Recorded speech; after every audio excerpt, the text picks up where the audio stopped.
जन्म शताब्दी पुस्तक माला 58 डे 5 पूजा पाठ का दर्शन भी समझे।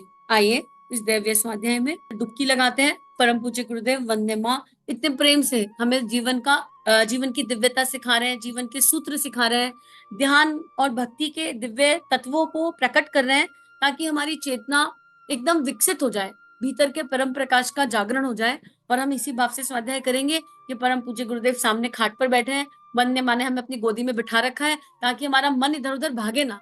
अब हमारी परिधि क्या है कि हम वंदे माँ की गोदी में बैठे हैं और सामने गुरुजी दिख रहे हैं। राइट में देखते हैं तो सप्तऋषि हैं, लेफ्ट में देखते हैं तो ब्रह्म ऋषि हैं, और चारों तरफ प्रेम का दिव्य समुद्र है। मन को इस परिधि में बांध देते हैं और मानसिक रूप से जप करते हुए आत्मा का अध्ययन करते हैं। पिछले स्वाध्याय में गुरुदेव ने यही समझाया था कि ध्यान का अर्थ क्या है, और लक्ष्य का चिंतन ही ध्यान का अर्थ है। हमारे पास लक्ष्य होना आवश्यक है, short term goal, long term goal, ऐसे जो हमको, समाज को, परिवार को कंट्रीब्यूट करे, ऐसे गोल होना आवश्यक है।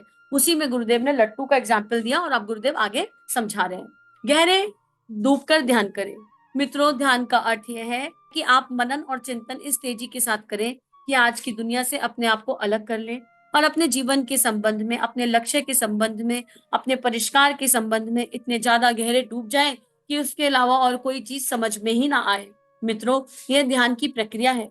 नहीं साहब, ध्यान में तो हमारा मन भाग जाएगा, तो भागने दीजिए, इससे आपके ध्यान में कोई फर्क नहीं पड़ने वाला। कैसे? चलिए मैं विधि बता देता हूँ।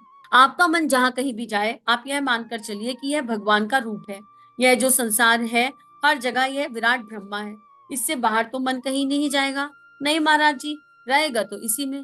तो बस यह मान लीजिए कि यह सारा जगत विराट ब्रह्मा है और मन ब्रह्मा की परिक्रमा कर रहा है और ब्रह्मा में घूम रहा है। फिर चाहे वह पेड़ हो, जल हो, पहाड़ हो या सिनेमा घर हो, सब जगह यह मानकर चलिए कि यह भगवान का स्वरूप है।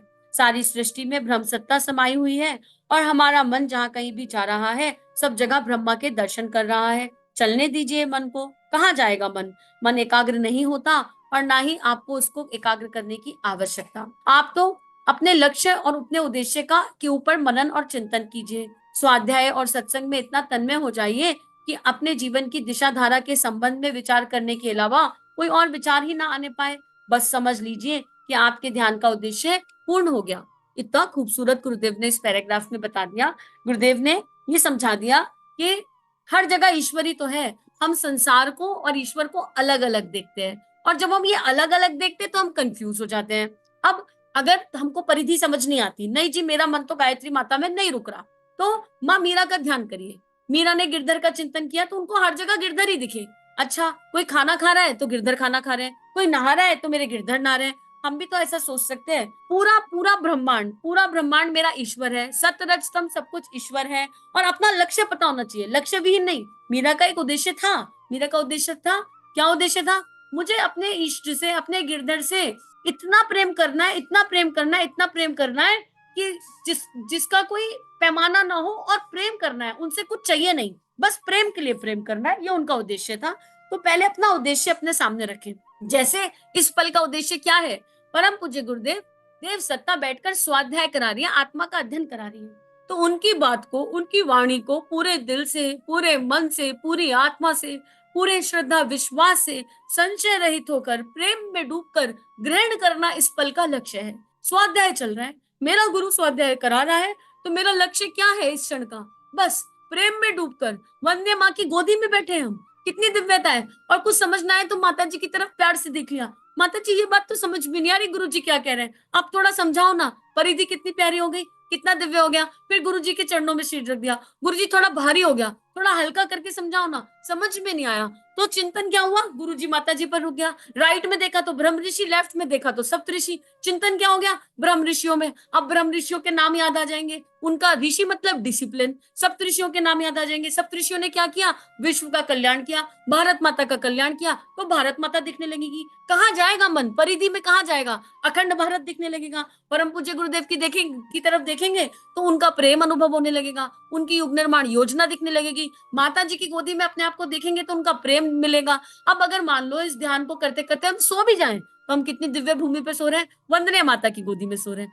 हो तो गया, वंदे माँ अपनी गोदी में सुलाएंगी, जगदम्बा की गोदी में सो रहे हैं, दुर्गा की गोदी में सो रहे हैं, तो क्या जगदम्बा और दुर्गा के गुण भीतर नहीं आएंगे? तो ध्यान हो गया ना, लक्ष्य क्लियर था। क्या लक्ष्य था? स्वाध्याय में इस समय स्वाध्याय कर रहे हैं, इस समय सत्संग कर रहे हैं, तो इसकी ऊर्जा को पूरा ग्रहण करना है, धारणा मुक्त होकर ग्रहण करना है। अरे ये सही कह रहे हैं कि गलत? नहीं, संशय नहीं करना, नो संशय, नो डाउट। नहीं, ये परम पूज्य गुरुदेव की लेखनी है, परम पूज्य जो कह रहे हैं वो हमारे हित में ही कह रहे हैं। हो सकता है बात कुछ ऐसी कही जा रही हो जो हमारे मन को अच्छी ना लगे, तो अपने मन को बोले, अरे मन शैतानी मत कर, गुरुजी जो कह रहे हैं वो सत्य कह रहे हैं, गुरुजी की बात को मान। तो नेगेटिव एनर्जी को क्रॉस करना है, कोई नेगेटिव एनर्जी को हावी नहीं होने देना, सकारात्मक के साथ। उसके बाद फिर किचन दिखे, चाहे ऑफिस दिखे, फिर चाहे प्रेजेंटेशन दिखे, सब कुछ सदगुरु की नौकरी है। और इस नौकरी को हम कैसे करेंगे? दिव्यता से करेंगे। तो हर समय ध्यान करने के लिए ना, ये जो बैठने का अभ्यास है, उपासना साधना, ये तो बैठने का अभ्यास है। पर जब चेतना में ध्यान घटित होने लगता है तो हर क्षण ध्यान होता है, हर पल ध्यान होता है। ध्यान के लिए बैठना नहीं पड़ता। आप यकीन मानो, आप कोई भी काम करो, आप वॉशरूम भी जाओगे ना, तो आपको ध्यान वाली एनर्जी ही फील होगी। ध्यान एक ऐसी ऊर्जा है जो पल पल घटित होती है, क्षण क्षण घटित होती है, क्योंकि वो ऑटो पायलट प्रोसेस है। जैसे विचार अपने आप आते हैं ना ऑटो पायलट, और हम रोक नहीं पाते। जब चेतना ध्यान में स्थित हो जाती है तो जीवन ध्यान में बन जाता है, और जिसका जीवन ध्यान में है उसको सीखने की वृत्ति जागृत हो जाती है। अरे मेरे कृष्ण, मेरे केशव, मेरे लीलाधर इस क्षण इस परिस्थिति से मेरी आत्मा का क्या विकास करना चाहते हैं, और उनको मुस्कुराते हुए देखने लगेंगे। अच्छा, गुरुजी ने ये परिस्थिति लाई, इसका मतलब हमको कुछ सीखना है। हमको क्या सीखना है? लक्ष्य है ये, हम जीवन को पाठशाला बनाएंगे। ये जीवन हमारी पाठशाला है, और हम इसमें आत्मा के विकास के लिए सीखेंगे। एक लक्ष्य, कोई भी लक्ष्य बना सकते हैं हम, long term goal, short term goal, लक्ष्य ऐसा जो हमको, हमारे समाज को, हमारे परिवार को कंट्रीब्यूट करे, और फिर हम जो भी काम करें उस काम को पूरे दिल से, मन से करें। अब गुरुदेव कह रहे कि अब तो सारा विश्व तुम्हारा ईश्वर हो गया, अब तो कोई दिक्कत नहीं आएगी ध्यान में। नहीं साहब, आप कोई ऐसा उपाय बताओ जिससे मन भागने न पाए। ये नहीं हो पाता, हर जगह भगवान नहीं दिखाई देता। अभी तो बहुत वृत्तियां है मन में, जो बुरा है वो बुरा दिखता है, जो अच्छा है वो अच्छा दिखता है। कोई ध्यान में इंसान दिख गया जो हमको बिल्कुल पसंद नहीं, तो मन करेगा ध्यान में उसको चमेट लगा दे, ध्यान में उसको गुस्सा कर दे, फिर लगेगा आय हाय मन ही खराब हो गया, ध्यान में ये क्यों दिख गया हमको, हमको तो इसको देखने का मन ही नहीं था। तो हमारी तो अभी वृत्तियां बहुत हावी हैं। अगर ध्यान में हमको टॉयलेट दिख गई तो हमको लगेगा ओहो हो, हम तो अशुद्ध हो गए, अब तो हम नहा कर आए, अब ये क्या हो गया, हम तो अपवित्र हो गए। तो अभी तो हमारा मन हर जगह भगवान को नहीं देख पा रहा, हम तो बड़े परेशान है, हमें तो रास्ता बताओ। तो गुरुदेव कह रहे हैं, बेटे मन भागेगा, यह नहीं रुकेगा। हमारा मन लिखते समय और पूजा करते समय बिल्कुल भागता है। पूजा करते समय हमारा मन इतना सक्रिय होता है कि आप इसे जरा खोलकर देख लीजिए। भगवान के पास भगवान की समीपता और भगवान का प्यार और हमारा समर्पण आदि के भाव हमारे भीतर इतने ज्यादा उठते हैं कि हम कांपने लगते हैं। विचारों को बंद कर दीजिए। विचार नहीं बंद नहीं होते तो विचारों को दिशा दीजिए, धारा दीजिए। यही बस ध्यान है।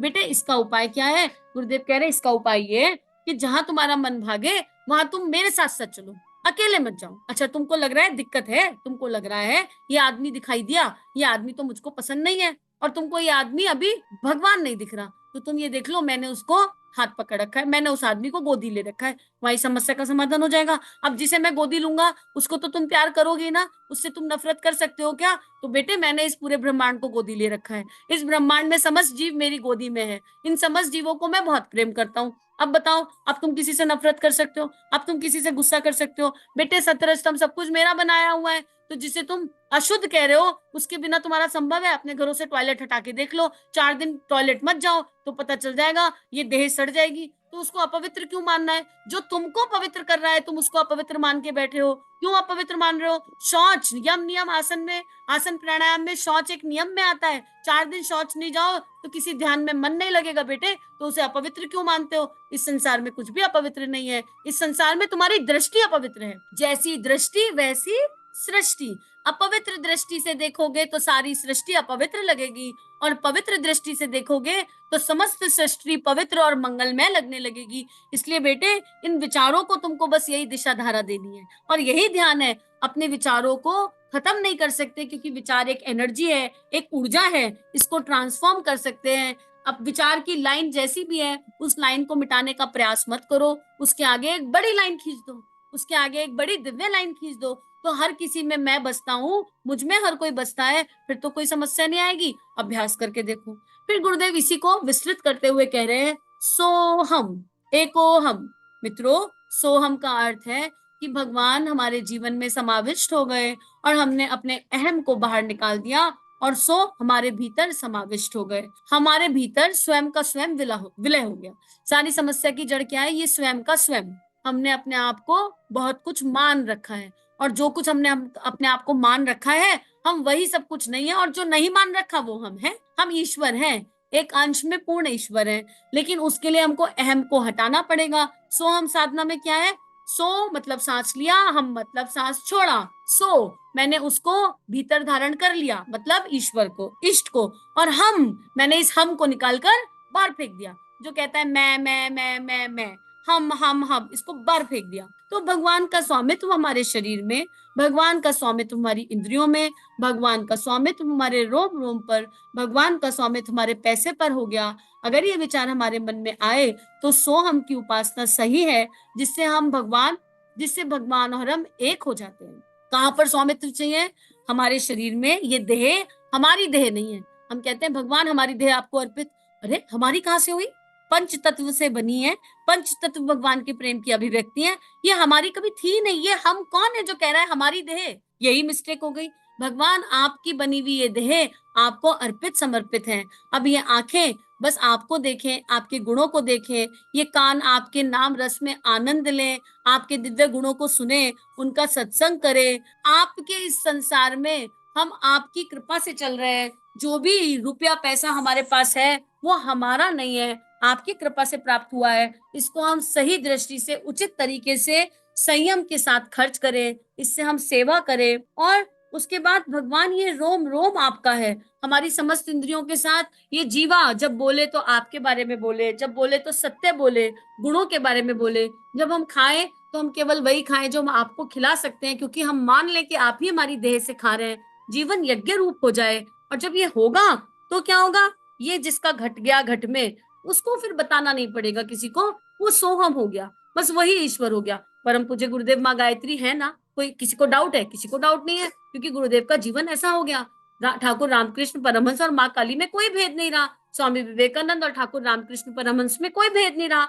हनुमान जी और राम जी में कोई भेद नहीं रहा। तुलसीदास जी और राम जी में कोई भेद नहीं रहा। माँ मीरा और उनके गिरधर में कोई भेद नहीं रहा। नाम और नामी एक हो गए, सोहम हो गया।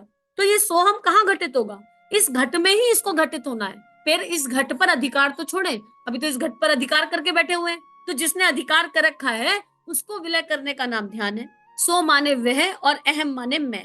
हम दोनों एक हो जाते हैं, दोनों की सत्ता एक। जिस तरह दूध और पानी मिल जाते हैं, ऐसे ही हम पानी और भगवान, दूध दोनों आपस में मिला दिया। भगवान के विचार, हमारी इच्छाएं भगवान की, भगवान के विचार हमारे, हमारी इच्छाएं भगवान की। ये लाइन तो रट ले। भगवान के विचार हमारे, हमारी सारी इच्छाएं भगवान की। दीक्षा, दी इच्छा, दीक्षा का अर्थ ये है दी इच्छा। अब मेरी कोई कामना नहीं रह गई। अब भीतर कोई कामना, कामना मतलब जो काम से जन्मी हो, कामना मतलब जो वासना का एक रूप है। अब कोई कामना नहीं। अब क्या है भीतर? भावना। क्या भावना?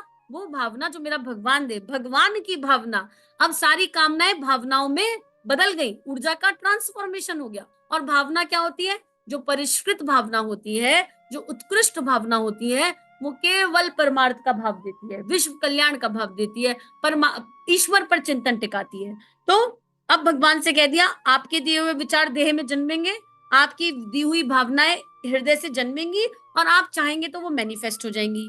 आपकी हमारी इच्छा एक हो गई। और भगवान और हमारी इच्छा एक कब होगी? जब हमारे अहम से जन्मी, हमारे देह से जन्मी सारी इच्छाएं ईश्वर के चरणों में अर्पित समर्पित हो जाएंगी। इस तरह आपकी हमारी एकता स्थापित हो जाएगी।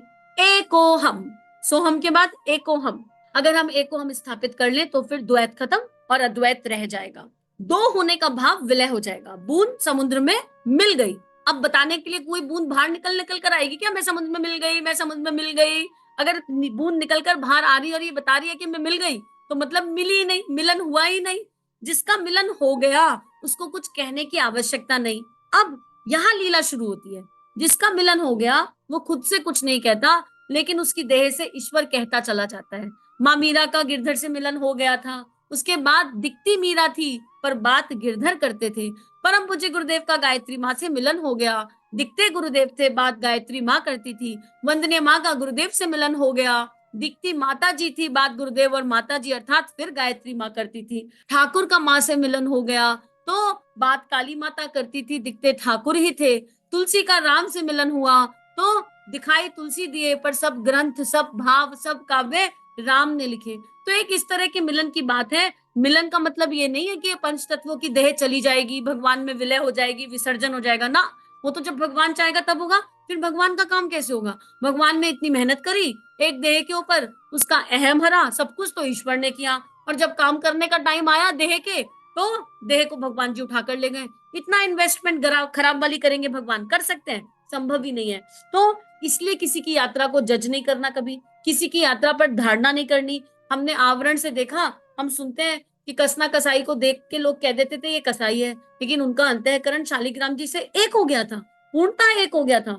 हम देख कर कह देते हैं, संत रैदास को देखो तो रैदास जी को देखकर कहेंगे ये तो क्या काम करते हैं, इतना छोटा काम करते हैं, लेकिन वो जो भी काम कर रहे थे उनका मन उनके ईश्वर से एक हो गया था। तो किसी के बाहर के आवरण से उसके अंतःकरण को जाना नहीं जा सकता है, और इसको जानने का प्रयास साधना उपासना नहीं है। हम केवल अपने अंतःकरण में देखें, क्योंकि ये स्व का अध्ययन है, स्व का अध्ययन। और इस स्व के अध्ययन में गुरुदेव हमें कॉन्टिन्यू एक अवस्था पर लेकर जा रहे हैं, एक दिव्य अवस्था पर, जहाँ प्रेम भी है, करुणा भी है और संपूर्ण ज्ञान भी है, जहाँ अभ्यास योग भी है, क्रिया योग भी है, ज्ञान योग भी है, भक्ति योग भी है, और इन सबका सम्मिश्रण प्रेम योग भी है। एक साथ सारे योग घट में घटित होने लगे हैं। तो गुरुदेव यही कह रहे हैं कि द्वैत को मिटा लेना और अद्वैत को स्थापित कर लेना, सब में अपने आप को देखना और अपने आप में सबको देखना, अद्वैत की ये वृत्ति सोहम की उपासना है। अब देखो एक चीज और समझ लेते हैं, बहुत मुश्किल लगता है भाई, हर किसी में भगवान नहीं दिख रहा, कैसे कह दूं हर किसी में मेरा कृष्ण है? किसी ने आतंकवादियों में, बलात्कारियों में मुझे तो कृष्ण नहीं दिखता, अब कैसे कह दूं अगर कोई ये कहे? तो गुरुदेव कहते हैं, भगवान कहते हैं, तुमको हर किसी में कृष्ण नहीं दिखता, कोई बात नहीं, पर कृष्ण में तो हर कोई दिखता है। अपनी वृत्ति को, अपनी धारा को मोड़ लो। तुमको हर किसी में गुरु नहीं दिखता, पर गुरु के भीतर तो हर कोई है। अगर तुम ऐसा सोच लोगे तो भी तुम्हारी भावनाएं परिष्कृत हो जाएंगी। तो आइए आज से ये अभ्यास करते हैं कि हमको सब में भगवान दिखे या ना दिखे, ये तो हमारी जैसी दृष्टि वैसी सृष्टि, लेकिन भगवान के भीतर तो सब है। योगेश्वर श्री कृष्ण में तो सब समाये हुए हैं, और इसको तो हम झुटला नहीं सकते, ये तो एक सत्य है। और जो भगवान श्री कृष्ण के भीतर जो समाया है वो कृष्ण ही है। जो गुरुदेव माँ में समा गया वो गुरुदेव माँ ही है, इसके सिवा कहीं कुछ है ही नहीं। तो आइए इस अभ्यास प्रयास को करते हैं, इस स्वाध्याय को ईश्वर के श्री चरणों में अर्पित और समर्पित करते हैं। सभी की दिव्य चेतना को कोटि कोटि नमन वंदन। आप सभी के भीतर बैठे उस प्रेम तत्व को, आप सभी के भीतर बैठी गुरुदेव माँ की उस दिव्य परछाई को, और इस समूह के इस जप की इस दिव्य शक्ति को अनंत अनंत आभार, कोटि कोटि आभार। इदम श्री सद्गुरुवे नमः, इदम श्री सद्गुरुवे नमः, इदम श्री सद्गुरुवे नमः। चलिए मिलकर जीवन को खूबसूरत बनाते हैं, कुछ अच्छा बांटते हैं, मीठे गीत गुनगुनाते हैं। अगर ये वीडियोस आपके जीवन में प्रकाश ला रहे हैं, आपको अच्छे लग रहे हैं, तो चैनल को सब्सक्राइब कीजिए, वीडियोस को लाइक कीजिए और इस कंटेंट को विश्व वसुधा में फैला दीजिए। जय हिंद, जय भारत।